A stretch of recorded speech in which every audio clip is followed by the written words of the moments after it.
Hello students, welcome to the GTU studies. આજે આપણે diploma mechanical fourth સેમેસ્ટરની અંદર M&M જે સબ્જેક્ટ આવે છે, જેમનો GTUનો પેપર છે, એ જે લોકો દેવા જઈ રહ્યા છે એમને માટે ખાસ ઇમ્પોર્ટન્ટ ક્વેશ્ચન છે એ હું આપવા માટે આ વિડીયો રિલીઝ કરી રહ્યો છું. જેની અંદર જે મેં તમને IMP ક્વેશ્ચન મેન્શન કરેલા છે એ કરી લેશો તો 100% પાસ થઈ જ જશો.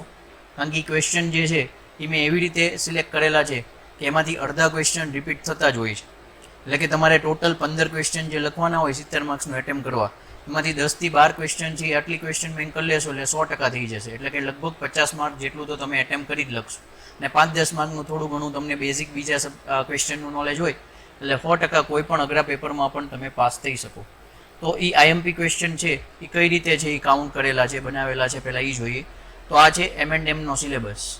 એ પ્રમાણે જુઓ તો એમણે GTUના સિલેબસમાં ટોટલ 6 ચેપ્ટર આપેલા છે. ફર્સ્ટ ચેપ્ટર જે છે એ છે linear and angular measurement. Second છે measurement of geometric tolerances. Third છે measurement of surface roughness. Fourth છે gear and thread measurement. Fifth chapter છે limit gauges, transducer and sensors. And sixth chapter છે temperature and pressure measurement. 6 ચેપ્ટરનું તમે weightage જોવા જાવ તો સૌથી પહેલા ચેપ્ટરનું સૌથી હાઈએસ્ટ વેઇટેજ છે. અને ક્વેશ્ચન 1 અને 2 આ બંને ક્વેશ્ચન છે લગભગ આમાંથી જ નીકળશે. એટલે ક્વેશ્ચન 1માં એ બી તો કમ્પલસરી જ હોય છે, એટલે આ ચેપ્ટર તો ખાસ કરી લેવું.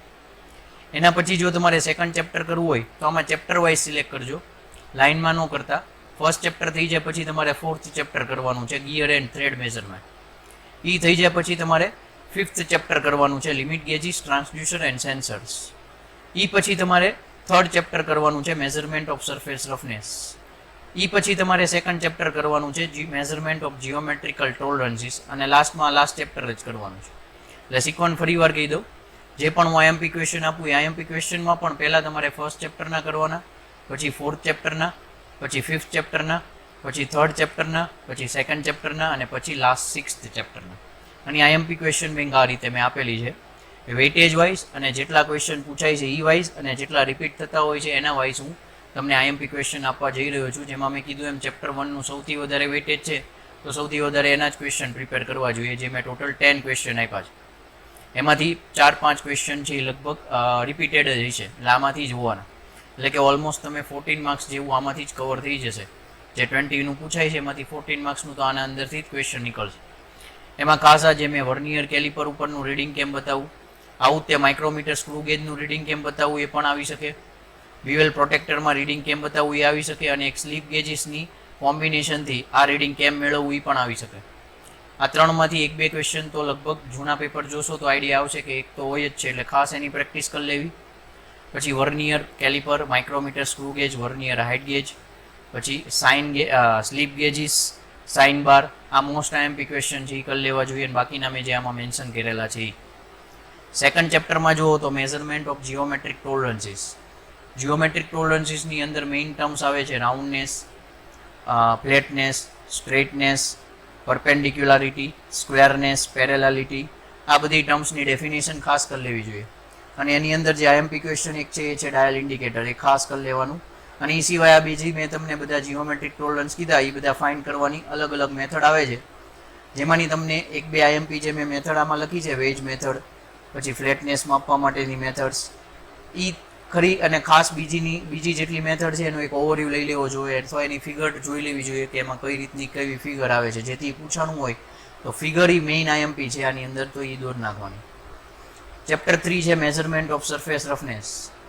તો એની અંદર ખાસ IMP જે છે એ છે 3 વેલ્યુ ફાઇન્ડ કરવાની આવે રફનેસની. RMS વેલ્યુ, CLA વેલ્યુ અને ત્રીજી આવે છે એક અલગ વેલ્યુ આવે છે. અને આ જે છે એ છે વેવીનેસની ડેફિનેશન. પછી એક પ્રાઇમરી ટેક્સચર અને સેકન્ડરી ટેક્સચરનો ડિફરન્સ એક મોસ્ટ IMP પૂછાય છે. પછી રફનેસ માપવા માટે 2 મેથડ છે ખૂબ IMP છે, ટોમલિન્સન ટેસ્ટર અને ટેલિસર્ફ ટેસ્ટર. બરોબર છે, આ 2 ખાસ પ્રિપેર કરી લેવાની. આની સિવાય આમાંથી 9 કરો કાંઈ તો પણ ચાલે.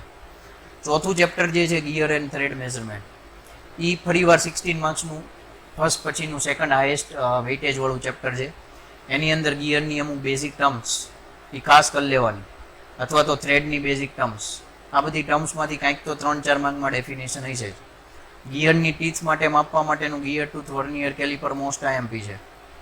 ગિયરના ટાઈપ્સ, અને એક આ થ્રેડનું ઇફેક્ટિવ ડાયામીટર માપવા માટેની 2 વાયર અને 3 વાયર ડાયામીટર વાયર મેથડ એ ખૂબ આઈએમપી છે, એમાંથી એક તો હોય જ.